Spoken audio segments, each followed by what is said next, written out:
So to the breaking news, and Leeds have just confirmed a deal has been reached with Barcelona for the sale of Rafinha. The player will now undergo a medical. Leeds head coach Jesse Marsch spoke in a news conference before the deal was announced a couple of hours ago.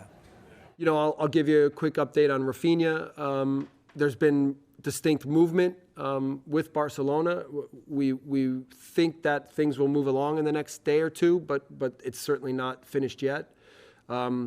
But as much as it's really hard to lose Rafinha, and I will say this about Rafinha, if you think about a young man who was pretty much guaranteed to go on a reduced transfer fee, 100% to Barcelona, if we were relegated, and then you watch the performances and the commitment he had to making sure that the club was going to stay up, I think it'd be hard for any 23, 24-year-old person to, with that kind of pressure and that kind of opportunity, to perform the way that he did.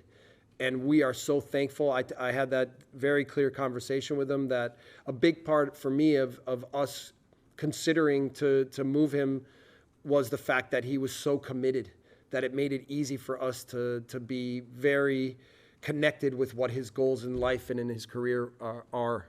So I'm hopeful for his sake. As much as it's hard to see him leave, I'm hopeful for him to get this deal done, because I know it's his dream to play for Barcelona. So, and to be honest, with Calvin and with Rafinha, it allows us to take the club, I think, also the next steps we need to go in the future, so that hopefully the next time that we have a player like that, we can make them understand that logically, actually, the best option is to stay, because we're pushing for big goals.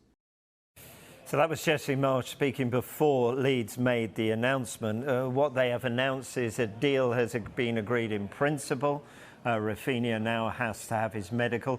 The fee, around about £55 million. He joined Leeds from Rennes in 2020 and looks to be on his way to the Catalan capital.